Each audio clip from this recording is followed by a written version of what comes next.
Good morning. My name's Georgia Bowson, and I'm here this morning with lovely and very talented Jules Swales, who I've been writing with for a year on her method writing classes. And good morning, Jules. Good morning, Georgia. Lovely to be here. How are you? I'm good. Yeah, I'm really good. I am, well, there's so many things I could go into, but for the sake of this minute, I would say I'm good. But how are you settling down up in the Cotswolds between the different house moves and everything else? I think it's a great question. And for those people who don't know, I was living in Venice Beach in California for 30 years and just moved last August back to the UK. And in all the ways that people might think it would be challenging, it hasn't been. It's very, very natural for me to be here. I think one of my sisters lives here, and she keeps saying, well, I'm just waiting for it all to fall apart. It can't be this smooth for you. And it's just been, there's an of courseness about it. Like, of course, this is where I'm supposed to be. And then at the same time, there's a part of me that's just catching up with herself. So I'm just beginning to experience the enormity of the reality of it. But it's in what way? In what way? It's ways that are unfamiliar. Like I said about people would think it would be all, well, I mean, look, the food's been tricky to negotiate. So much plastic around the fruits and vegetables. I'm not used to that. And I'm not used to not being able to order a lot of food all the time, which I used to love doing in the States. But in all the ways that somebody would think that if you moved back to a place you swore you were never going to move to, and you're on your own after living with someone for 14 years, and you're in the middle of the countryside when you've spent 30 years in the city, and it's your first winter, and you've had chilblains like nobody, I don't think even in England gets chilblains anymore. None of those things, the pipes burst, none of those things have been a challenge. They've all been sort of a joyous mystery of wonderment for me. The underlying current that I'm experiencing at the moment is the energy of the reasons why I left. So that's been an interesting, that is an interesting experience in the vehicle of this body to acknowledge that. What do you mean, the energy of the reasons? The emotionality, the energy of the emotionality, I would say. So, feelings come from emotions, don't they? So the energy of the emotions of why I left, which was that I ran away, I was an alcoholic when I lived here. I was incredibly unhappy. I abused food. I abused sex. You name it, I abused it. And then I went to America and everything changed. I've been sober for 27 years, and my life sort of made sense for the first time in some regards. So now I'm back here again, and I'm wandering into pubs to pick up takeout food, and I'm remembering what pub life used to be like. But there's still like this undercurrent of emotionality that is unfamiliar in its familiarity, and I don't know, that's going to sound, it sounds quite tricky for me to even say it, but I'm acknowledging that that's what's happening. So what does that look like? I've been quite tender, I've been a little tender inside, my tender heart. I've been having lots of memories about my dad, which aren't necessarily good ones, and part of the reason why I left. I'm back into a dynamic with a mother and a sister who have been living next door to each other for decades. And now there's this third piece. Yeah. Third leg in. Yeah. In that dance, my mum said this week, I'm just realizing that having you here is like having this new toy, and I'm getting used to how to work it. So I'm a toy in the emotional realm of my mother's life, and establishing this new rapport as a daughter and a sister with people who I haven't relationed with for 30 years, so all of that. My first Mother's Day with my mum for 30 years. Yeah, so your post. Remembering heartbreaks, remembering careers that I had in London, and my identity that I knew myself as when I lived here is not who I recognize myself as now. So that's been a little bit of a tender experience, not one that I'm doing a great deal with. I'm just aware and conscious that there's that vibration happening. That's where writing is so helpful, isn't it? Because I was about to say, because I know you're writing essays on your whole journey to leaving LA to come to here. And I mean, I laughed the other day when somebody said, you know her name's Judy Nakis.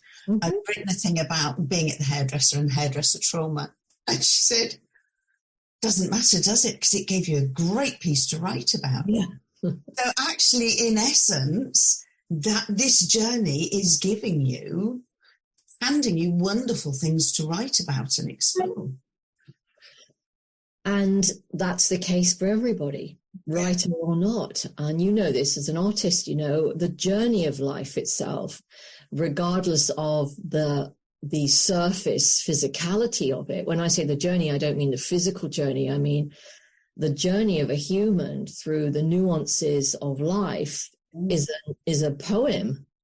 I think it was 2 years ago when I was teaching, I kept saying to all my students, you're not writing poetry, you are the poem.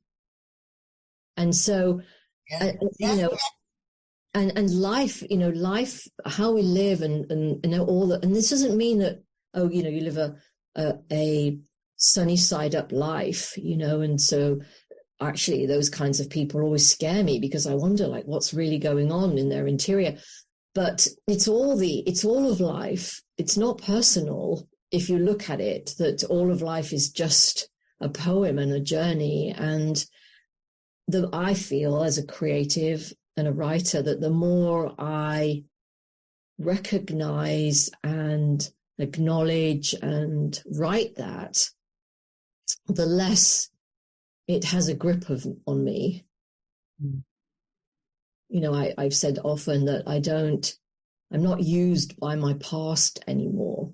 And the reason I'm not used by it is because I'm always using it as a writer. And you know this in the work that you and I... Oh, I know, but you also know how difficult it was for me to disassociate, even though I, have the understanding that I have the difference because when it becomes so personal to stuff that looks like it was me, it's very difficult to go, oh, I've got to write this, but not be it.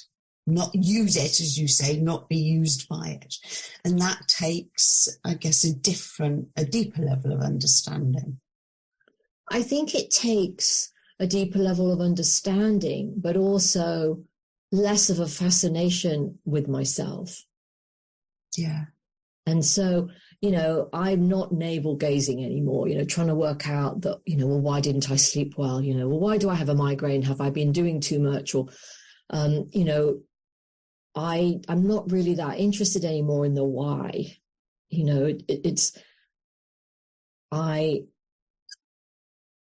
I'm less interested in myself. And it's interesting because the other day I had this low mood. I did another podcast and talked about it, but I'm not going to go into detail now. But basically I had a real low mood, which often happens at the end of my program because as you know, I give quite a lot of myself. I'm holding space for a lot of people. And self-care can often go out the window quite quickly. And now I'm having to cook, so that's an extra stress for me. Oh my God. I get that. I mean, I don't mind cooking for the dog, but it's like, oh my gosh, no, not food again. Some people love food. I don't, I just purely eat so that I can stay healthy. And so it's like, oh God, it's another mealtime. So I get tired at the end of the 7 and 8 weeks. And it's not uncommon for me to have like 24 hours where I fall internally. No one's ever coming back. I'm the worst teacher in the world,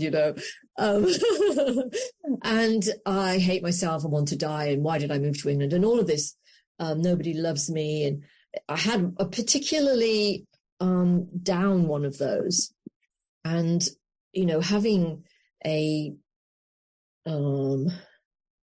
have material internally, like a human churning. I always think about it. So I can drop in there quite fast before I've even realized that I'm there. And I went out for a walk, and I was crying and thinking I was dying and talking to God and overwhelmed by how beautiful the day was. And, lots of this was going on.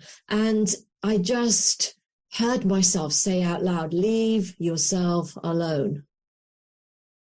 Leave yourself alone. Because I was trying to, next session, I won't do this so much, or I'll go to bed earlier. I was trying to work it out.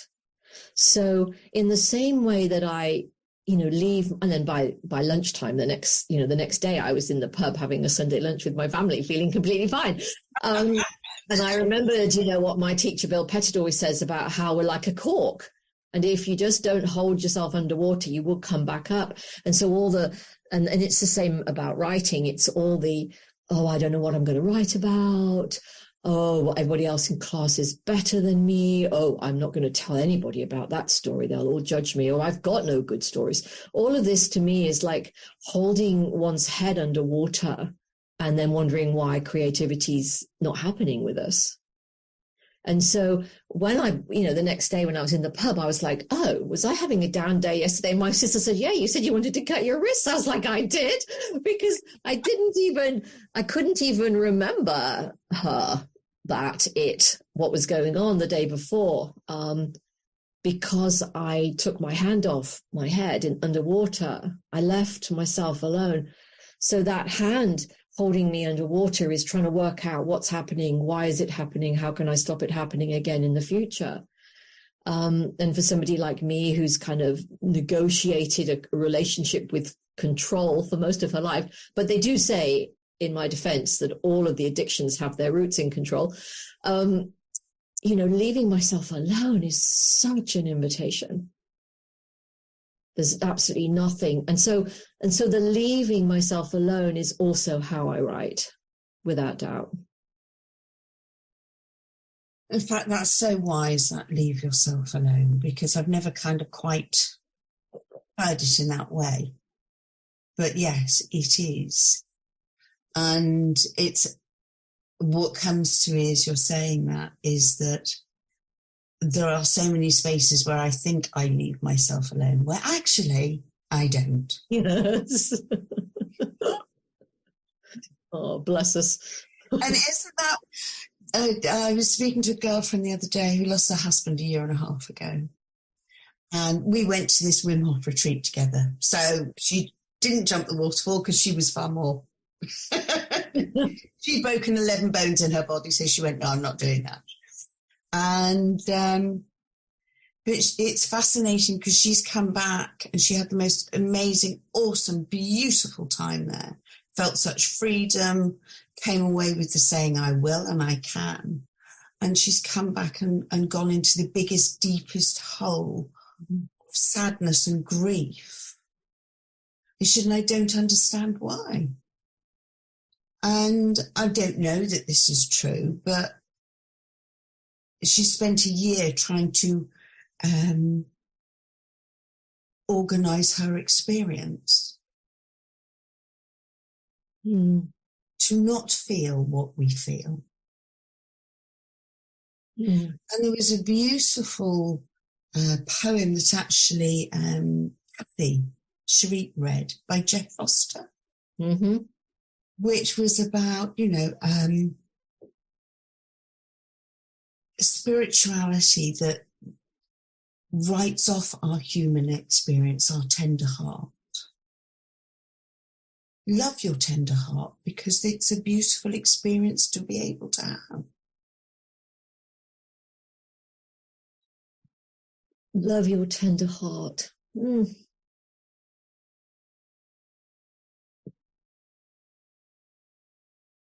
That's quite funny. What comes forward for me from you saying that was just this really bizarre little story. I'm going to trust it, so I'm going to share. So when I was living in LA, I used to see this amazing doctor called Dr. Kelly, and he did this sonosene breast ultrasound for people who have dense breasts. Mm-hmm. And it's this amazing machine that kind of, anyway, after you've done the videos and everything of the ultrasound of your breast, you sit in this little dark room with him with this huge computer, and you see the film. So he can look as you one clip by another, and he's looking to see any changes and tissue and all the rest of it in your boobs, and you get to see your ribs and all these parts of your insides, which is just amazing. And then you won't believe it. All of a sudden, I saw my heart, Georgia. I saw it doing what it does, like so beautifully. And I screamed and I burst into tears and screamed out, Dr. Kelly, it's not broken. I know. And he said, Jules, it's not broken. Look at it. And then he rolled back over so I could see it again. And there she was, like doing her thing, without any involvement from me. Not broken, not even bruised. There was not a Band-Aid or a tear in sight. She was just there in all of her majesty, doing everything she does without me. With me, in me, but without any management from me. Not broken. Not broken.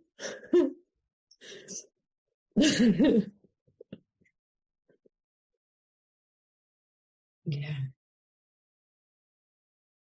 But coming back to what you were sharing about that your friend who you did the Wim Hof with, it's a little bit like I related a tiny bit to how I've been experiencing myself over the last few weeks of this kind of internal discomfort about, being back here, this emotional discomfort about being back here that I don't have a language for. Which makes sense if you think that 95% of everything we're thinking is subconscious. So how can we possibly manage our thoughts when we don't know? So many of them we don't know we're having. What is it going on in there? Fucked, excuse me for saying it, but we're kind of fucked. And so I don't need to know, why I've been feeling tender and so much compassion for myself, so much compassion for the misunderstandings that I had with myself, with my dad when he was alive, some wishing he was alive still and I could in relation with him differently. That was surprising. Like, how could you miss the person you swore you never wanted to see again, So all the things I thought I was really kind of understanding that made up my identity are very loose around the edges right now. And in that, there's just a beautiful opportunity to meet that on the page as a writer, not with any product in mind. Yes, I'm working on a book right now, but I'm not writing those essays with a great deal of product in mind. I'm just, this is what's happening today, or this is how I got my doc here. They're just essays about the power of change that's happening to us all the time, the way the heart's beating all the time, and how often I've been like asleep to the possibilities of the changes that are there for me, just for me. And I've resisted and haven't heard the call, my internal calling of life. What do you mean? Well, I believe that there's inside all of us a path already laid out to some degree And we've become so domesticated. Well, I probably should just talk about myself. I became so domesticated because I thought my heart was broken. I thought I had it all figured out. Okay, I like this. I don't like this. I'm not good in crowds. I'm good one-on-one. I like conversations of depth. I think I'm a pagan Viking at heart. I had all these. I don't eat meat, but I did, I really want to eat chicken again for some reason since I got back here. And that's been surprising. I love chocolate so much. It doesn't love me. My body doesn't love it quite so much. I call it the dogma of my identity and my calling. I don't mean a calling like this is my life's work. The call, my sort of ancient pagan call inside is always there, but it's covered with all the domesticity of my decades of humaning. And again, I know I keep coming back to writing, but writing is a sort of parting of the seas of that dogma of identity. Yes. Oh, yes. Isn't it? And you know this. I've seen your eyes when you've suddenly been sharing something in class and you've seen something that you haven't seen before. Wow, I want to see more that I haven't seen before with grace and ease. I always say, it's not like I'm looking for the biggest challenges of life to say yes to, all with grace and ease, but I'm looking for those areas where the seas part and I write my way through something. I mean, I've always used the term with my writing it's like God coaching God. It's a one-on-one conversation. It's the universe looking, this intelligence looking at itself, just in the flavour of the experience of me. Yeah, the psychology of us. Yeah. And I think that sometimes we tend to leave that piece out, and the emotions and the feelings and our past, they all fall under the category of our psychology. And I think it's feelings and psychology are not given enough credit. There's a human happening. There is a human happening, and it's really interesting. Bianca gave me a book for Mother's Day called Attached, and it's about 4 fundamental psychologies we work from in relationships: secure, avoidance, and the other one was anxious. And the one thing I've just been doing muses with you. So it has been so fascinating looking at the multi-layers of our human experience. Mm-hmm. And it seems to become, and I laughed the other day because I kind of went, gosh, I'm making this more complex. And then I went, actually, it allows so much more freedom from what I'm seeing, because there's no me. It's this beautiful cocktail of mixture of energies playing out that there isn't me, because I'm sitting here doing this. But in the grand scheme of things, it's the most amazing, big, huge bucket of cocktail that's just being swirled around and remixed and had a bit of ice chucked in and maybe a bit of lemon, and who knows what else will come next.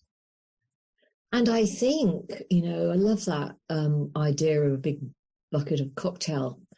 And for a lot of people, I think that, it's rancid sushi. We can all imagine what that's like. Yes. It's and they are existing through, all these life events and the agony and ecstasy of living is like, God, it's huge. It's like life is massive, and so I have noticed myself get quite small at times because of my identity, because of the beliefs I have about myself, the things that have happened, the sort of physical world reality, I have often moved into an analysis, because by hoping to understand, there's a desire to control. And so this is where my relationship with psychology kind of gets a bit blurry, because I was in the psych world for a very long time and loved everything to do with analyzing myself to the nth degree, and not just for the sake of feeling better, but because I find people fascinating, and I found myself incredibly fascinating. And why I responded like I did to things, but and in some ways, in massive ways, that became like a massive coping strategy to stop me experiencing the enormousness of myself. And I say that tenderly, because I thought I had to do so much to be okay. I'm not talking now about small emotional traumas like my goldfish died, or there was a reason why I drank, and I've experienced sexual violence, domestic violence, and so it's not like I didn't just have and I know that for some people their parents getting divorced can be a big thing, but I've had trauma things happen. And for a long time, I felt I needed to work them out. And that to me is like sticking my head in that big cocktail of rancid sushi and wondering why I'm not feeling any better when I'm choking on it. And, do I wish that I hadn't done all that sort of therapeutic work that I did? And no. But do I look now and think, well, there could have been an easier way where I could have eaten less sushi, then less rancid sushi? Then yeah, now I gracefully recognize that was me like picking away at things. But how do you, if you don't feel great, which unfortunately I think is the case for quite a lot of souls, it makes sense that you want to understand why. It made sense to me. I wanted to understand why I don't feel great. Let me talk about what I don't feel great about, and hoping that would be the strategy to feel better. I mean, I have to say to you, I did 50 odd years of exactly the same thing. Yeah. And then I went and learnt most of those tools. And the last place we look is inside. But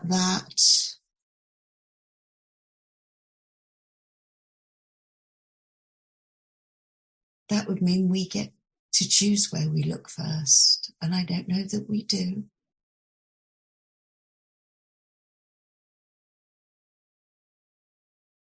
I loved what Bill Pettit said when I was doing my training with him last year. And I don't think I've had a teacher where I've had my head in my hands so often during the sessions. Like, what do you mean? You can't be serious, Bill. Brain blow emoji.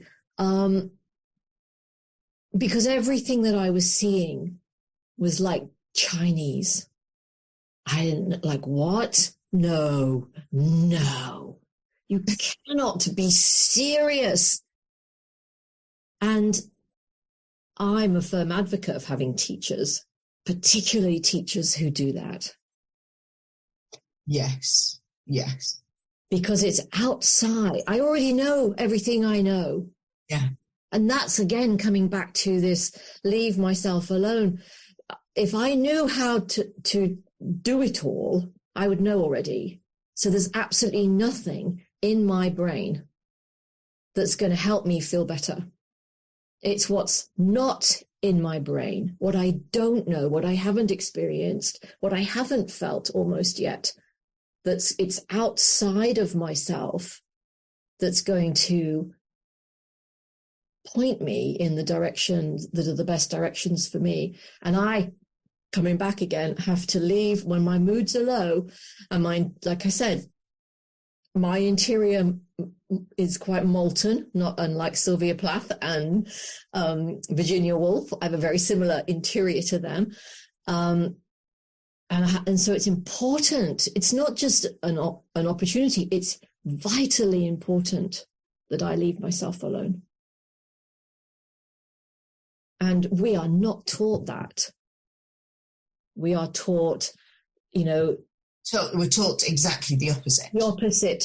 We're taught self-help, and then we're taught if you're in a low mood, you're fucked up. You fucked yourself because you're having bad thoughts. It's way more complex. Beautiful fucked up stuff means we get to write about it. We get to write about it. In fact, we have to write about it. That's so beautiful. There's actually every shit experience we've had that we go, I'm fucked up because of this, is a pointing for someone else to hear something from us to hear something from, to share. As the hero's journey. Yeah. We have we're plotting along, we have an experience, we have a moment of insight, we come back, we share it. And it was really interesting to look at that with you and with Ria on you kind of look at that over the process of life, but actually bringing it right down to the moment. That's all we're ever doing. Yeah. Day in, day out, day in, day out. I pick my glasses up. They're wobbly, they're bent. I drop them. I go tell someone about it. That's right, Georgia. That's right. It isn't this huge big picture. It's the moment that we're in. It's the micro, not the macro. Yeah. Which is what every teaching speaks to, from the Tao Te Ching, Eckhart Tolle, Byron Katie, Sydney Banks, Confucius, David White, you name it. It's all different ways of saying the only freedom is now. And now, and now, and now, and now. And again, that comes back to leave myself alone. Because, stop picking. Stop picking the scab of me. Yeah. Stop picking the scab of me. And when it all becomes too much, right?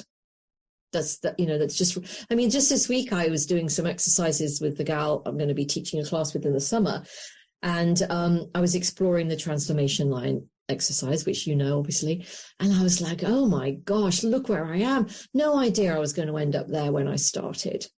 And, and the invitation to do that on the page is what teaches me how to do that in my life.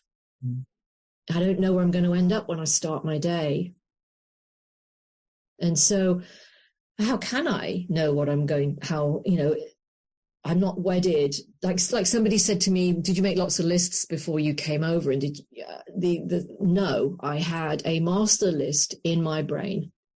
And then I would just, and it always reminded me what needed to be done. And so I guess in Thomas Merton's book, Opening the Bible, but then it's interesting because Byron Katie says this, so does Eckhart Tolle. And then I saw that somebody else was saying the same thing this week about the two parts of ourselves. This kind of, Merton talks about it as this deeper transcendental place inside, as opposed to sort of more shallow identity. But for some reason, we want to live more from our shallow identity than this deep transcendental place inside. Why is that? It's insanity. Most people know they are so much more than they, and it's not that they're so much more than they realize. They already know they are so much more. Why is it then that we choose this more shallow identity? And I think it's the dogma of dogma, like the religion of ourselves that we've become wedded to. But, what if sometimes we just stop and realize? What comes to me is the fact that why do we make it wrong to live from this shallow self part? Because what if that is just creation at play? Yes, we have Yeah. wonderful, deeper inner sense of, as you say, transcendental place that is just the best fucking cocktail ever, that we love sitting in. It might be a bit boring there. I don't know about that. I love the question, though. I absolutely love, and only you would ask that question, why isn't it okay to be in the more shallow self? And I would say, well, if it was, people wouldn't be in therapy. They wouldn't be doing self-help. Self-help books wouldn't be the number one book that falls off the shelves all the time, because there is an element of struggle. However, it's completely fine to live, to have experiences of this shallow identity. That's obviously what I was having the other day when I was in this big low mood. If we can leave it alone there, we can be both at the same time. We can be sobbing on the side of the street in the Cotswolds countryside and also be sort of giggling at oneself at the same time. Yes. It's like peering around the edge of it. I had a moment of that yesterday. I'd listened to someone talking about, we don't exist. We are not what we think we are. And there's that kind of unstable ground that I went through where I don't exist, but fuck, I'm here. Okay, I don't get that going between the two of, I seem to be sitting here writing, but actually there is no me to write. And peering around the edge of that to have a humorous bit of, yeah, I'm here to write. But actually what's behind that is so vast. But if I'm lost in that vastness, maybe I won't get to write my pain or discomfort on a page. Sure, that's the balance of the two, right? It's like Eckhart Tolle, be both the dance and the dancer. It's Mooji's Two Birds on the Branch. It's Sid Banks's, in a Missing Link, talking about the spiritual and the psychology of the human. It's like how to sort of slither along somehow between the two worlds. The majority of people not seeing at all that they've even got a transcendental, majestic self inside, and not even knowing how to peer around themselves, let alone leave themselves alone. Mm. And so, then the question becomes, how do we, all of us, peer more around the edges of ourselves? I love the fact that you languaged it like that, and I might borrow that for the future for myself. And I don't know what that is for anybody else. And I think the challenge becomes definitely with insight when we have or see something new for ourselves. The minute we put language on it, someone is then interpreting through their intellect, and it's not the experience we had. So it's an incredible. There's always the deeper part of them listening too. Yes and no, because the minute the intellect's involved, it's become a different conversation. And I think this is why I don't speak more about this, because it makes me, quite like, I feel quite tender just acknowledging this for myself right now, but it's such a solo journey.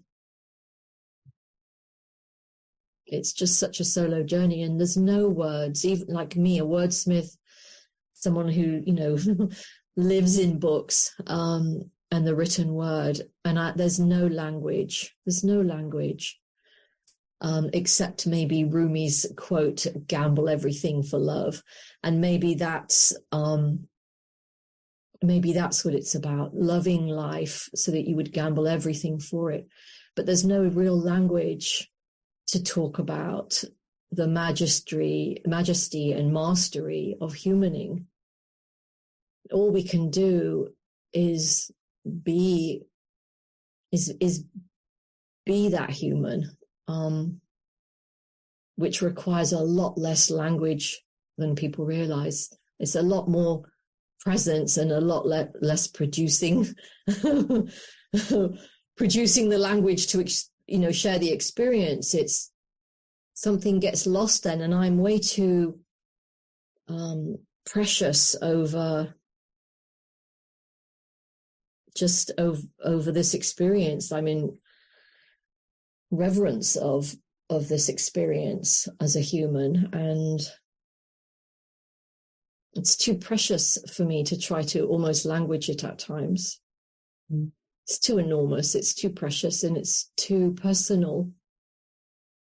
The best I can possibly do right now is write some essays about my move, but I think that through teaching, writing, I'm able to language it the most, perhaps. Yeah.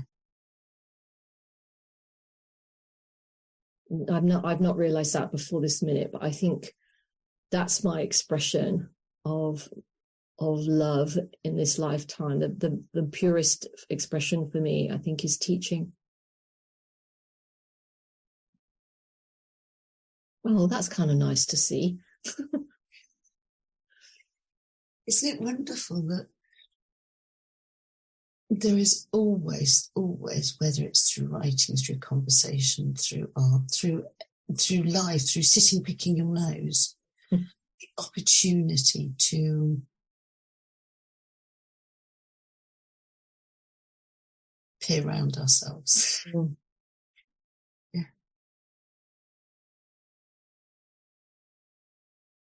One of the things I think is remarkable about you is your capacity to love.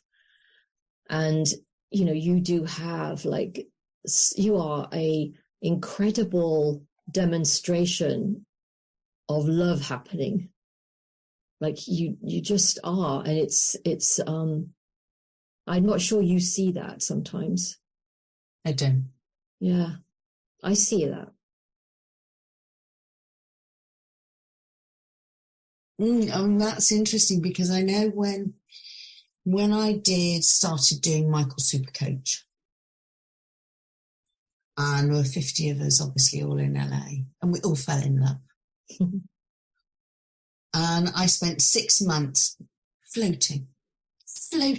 Oh, I don't think I touched the ground once. I'd come round the drive, having walked the dogs, and just look at my house and go, oh, it's beautiful. I love you. And that floating has disappeared. And I'm kind of back on solid ground. And I know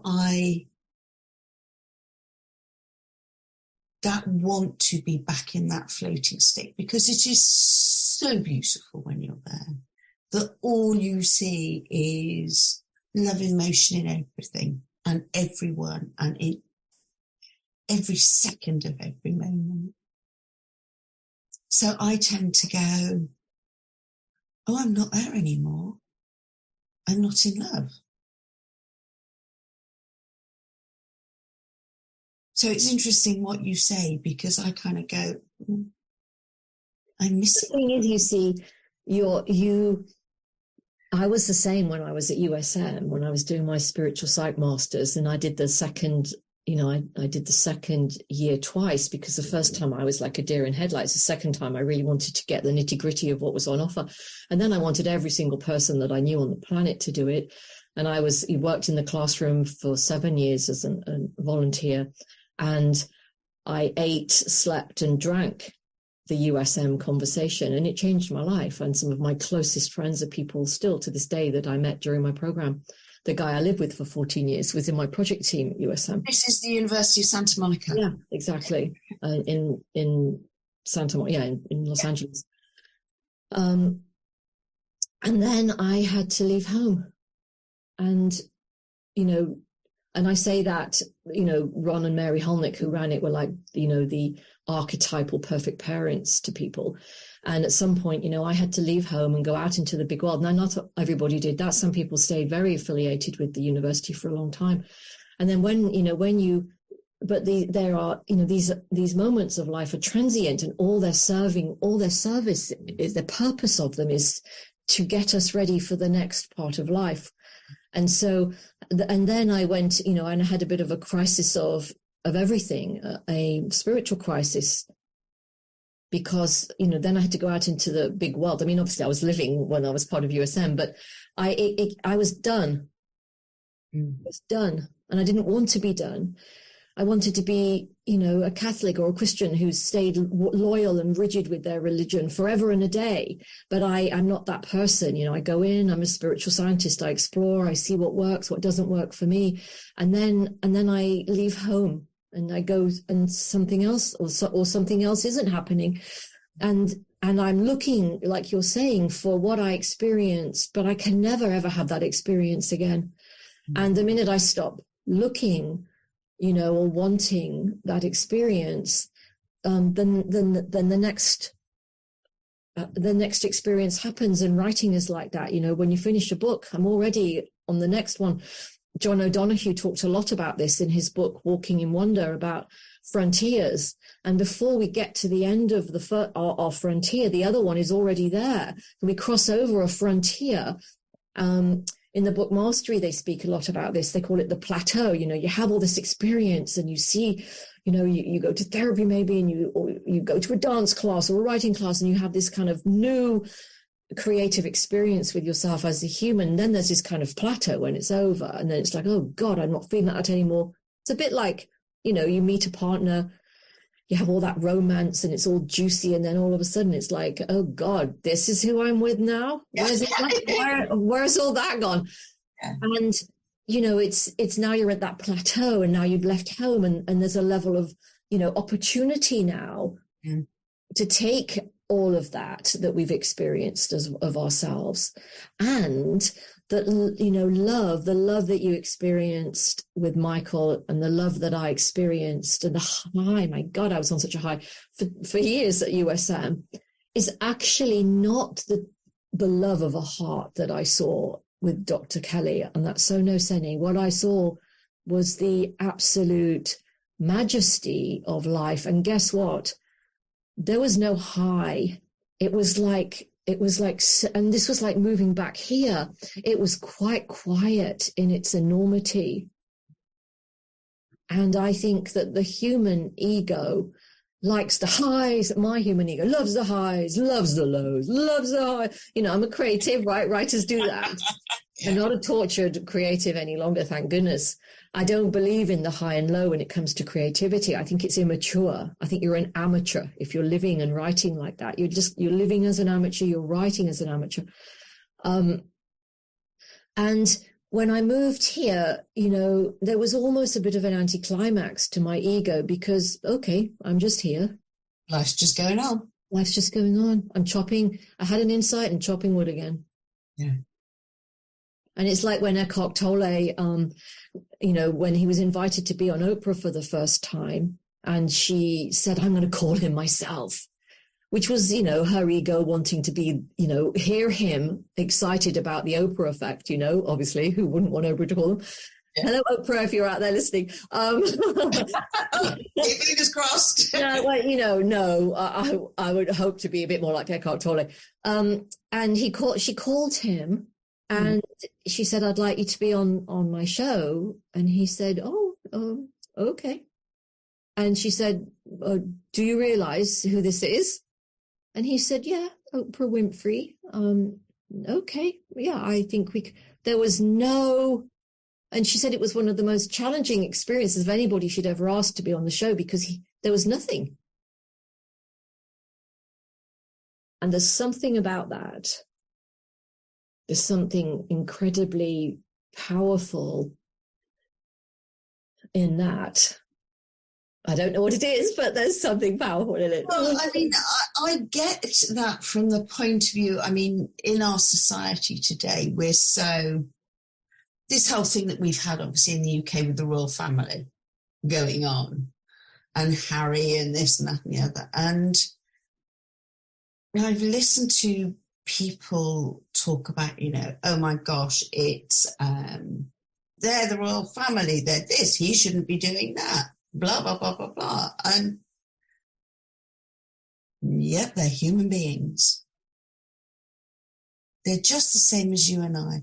And it was interesting because I had that very same experience when I met Steve Hodson And of course, Wim Hof last week, there's this whole hype of who they are, what they've achieved. And very much the same experience of going, yeah, they're just human beings. Yeah. And that almost descent of, I expected to see a super god who I was going to walk into the energy of and go, holy fuck. Just wonderful human beings on that little bit of path that they're on at the moment. And that's really beautiful, though.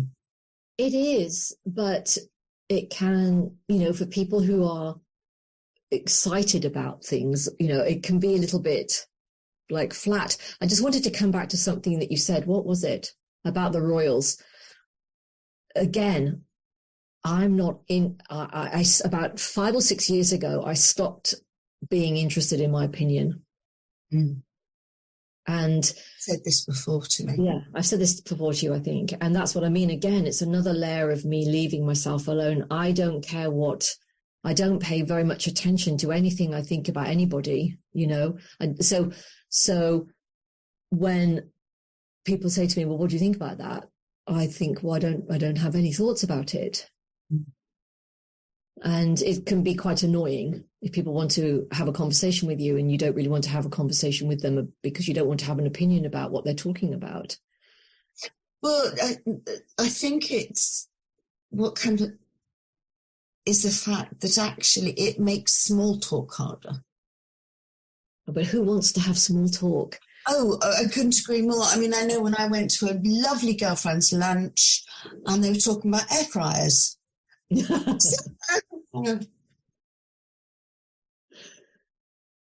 What do I say here?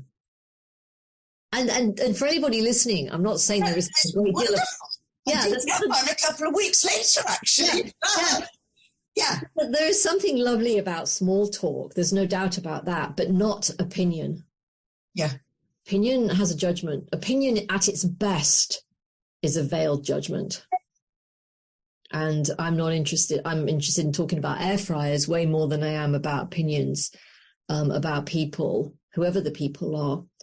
And I think that every time we have an opinion about somebody, it's almost like contributing to the wars in the world. It's not about love. How amazing would it be if for a week all humans just decided to have, only affirming, love-filled opinions? It would probably change the world as we know it. I can remember Michael saying the fact, he said, I go to a party now and I cannot be the easiest of company. I feel the same. Yeah, I feel the same. And it's, that can create a sense of separateness. But I'm sure that when Michael does say something at a party and he's sitting and talking to people, it's a really rich conversation. I'd want to be sitting next to him when he started talking at a party,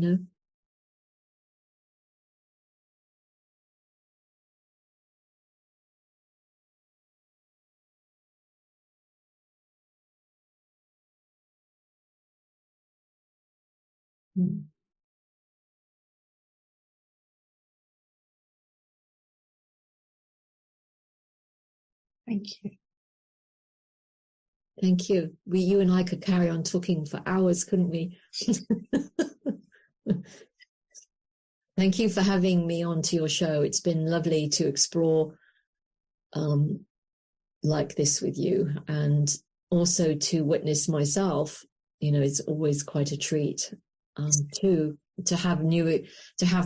hear myself say things I've never said or heard myself say before. It's just, there's quite a richness in that. Much like when we write, without anything on our mind, and then we find ourselves on the page in a new way, and we think, how did I write that? Well, it's, I think every day in every conversation there's that opportunity as well. Oh, yeah. This is a magnificent experience, this humaning. Yeah.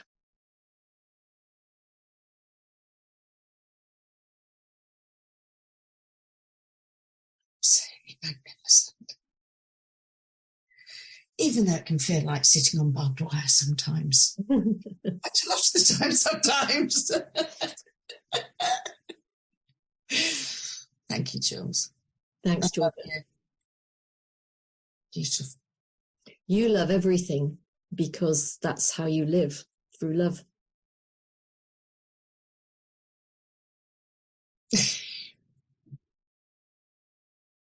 Isn't it fascinating, or wouldn't it be fascinating to see ourselves through the eyes? And actually, it was interesting. Ursula said something like, she posted a picture and I said, you look absolutely gorgeous. And she went, do I? She said, because I don't see it. I said, isn't it funny? But wouldn't it be fascinating to see ourselves through the eyes of others?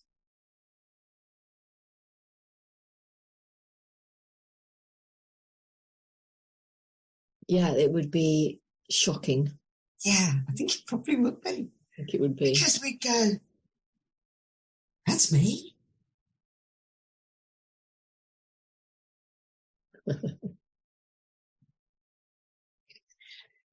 Thank you, and I'm pleased to say the dust bunnies have all settled.